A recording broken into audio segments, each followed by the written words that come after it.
A gente tem ainda um pouco mais sobre o carnaval e política, né, nessa relação de carnaval e política, que falando um pouco da primeira-dama Janja, né, a Acadêmicos de Niterói, né, foi a primeira a entrar na Marquês de Sapucaí para o ensaio técnico de carnaval do Rio, realizado ontem. Lula não esteve presente, mas a primeira-dama Janja da Silva compareceu e participou dos trabalhos mesmo embaixo de chuva. Janja estava ao lado de políticos de destaque da esquerda, como a ministra da Igualdade Racial, Aniele Franco, e o presidente da Embratur, Marcelo Freixo. Embora seja a primeira vez que um presidente em exercício é homenageado no Carnaval Carioca, o carnavalesco Tiago Silva diz que o enredo não é propaganda política e que só mostra um cara brasileiro que fez muito pelo povo. A Acadêmicos de Niterói, ela deletou comentários com críticas e memes ao ex-presidente Bolsonaro, que em um deles foi colocado como rindo como um condenado, em alusão à condenação dele por tentativa de golpe. Mensagens desse tipo geraram reações de políticos de direita, como a senadora Damares Alves, que levou o caso ao Ministério Público Eleitoral.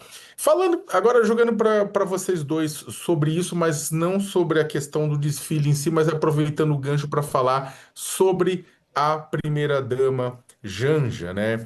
E sobre o papel que ela vem exercendo, né? Eu queria essa avaliação de vocês, a começar agora pelo Fábio. Como é que vocês veem esse papel da Janja, o papel que ela exerce, o papel que uma primeira-dama deveria exercer? Porque tem uma discussão, e eu já trouxe isso aqui acho que várias vezes no All News, que o Estado brasileiro, o Executivo, junto com o Congresso, deveriam, na minha avaliação, ter uma regulação sobre o trabalho da primeira-dama, porque ela é uma assessora, ou primeiro cavalheiro, no caso de uma presidenta mulher, porque a pessoa está assessorando informalmente o presidente da República, muitas vezes está lá, é o principal pessoa, está falando no ouvido, está assessorando, está fazendo coisa, tem representação, né? Não só no Brasil. Tem outras primeiras damas ou primeiros cavalheiros que fazem representação, né?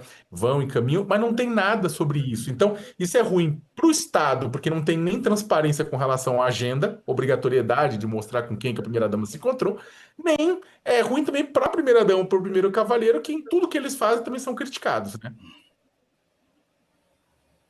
Fábio? Posso. Essa ausência de institucionalidade é complicada mesmo. Joga para um lugar informal, seja o primeiro cavaleiro, gostei do termo, ou a primeira dama. Vamos lembrar que a gente já teve presidentes mulheres, esperamos ter novamente, e aí o quadro se inverte. Né? Eu diria que também informalmente há muito machismo nessa discussão. Ponto.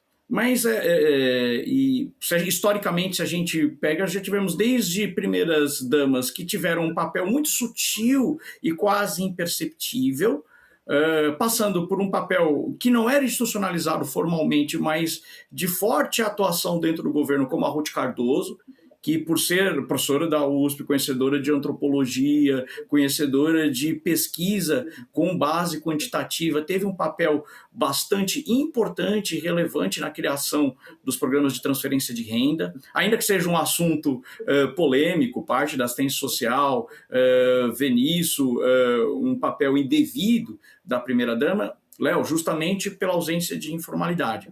Mas eu queria, a despeito desse assunto, que a não ser que o Congresso, de fato, se debruce sobre esse tema e crie uma nova regulamentação, o que vai sobrar a institucionalidade, eu queria abrir espaço para dizer um pouco no sentido político, como se esperam papéis diferentes. Né? Se a gente pega, por exemplo, a ex-primeira-dama Michele Bolsonaro, ela tinha um papel relevante, sobretudo do ponto de vista de manter coeso um determinado grupo político ligado à religião e que tinha um determinado papel para a mulher. Ponto.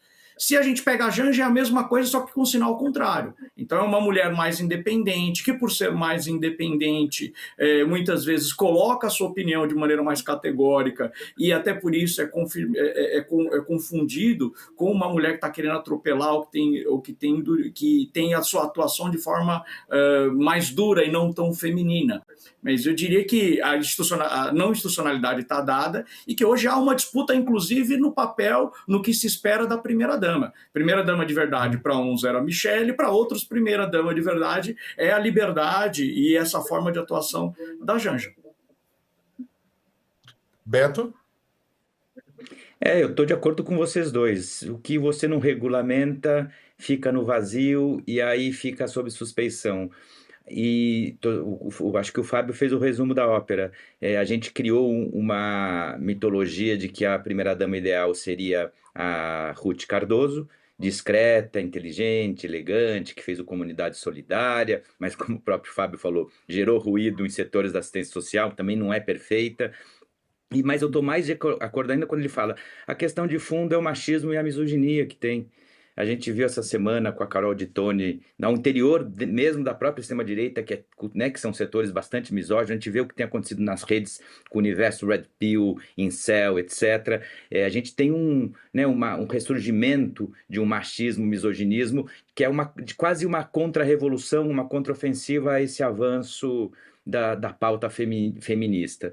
Então, assim, fica um fantasma, e termino com isso, acho que tem um fantasma complementando algo. Tem um fantasma de fundo que faz sentido, porque tanto Michele como Janja, tanto que a Michele aparece em pesquisa para a campanha para presidente agora. Então, elas são nomes fortes.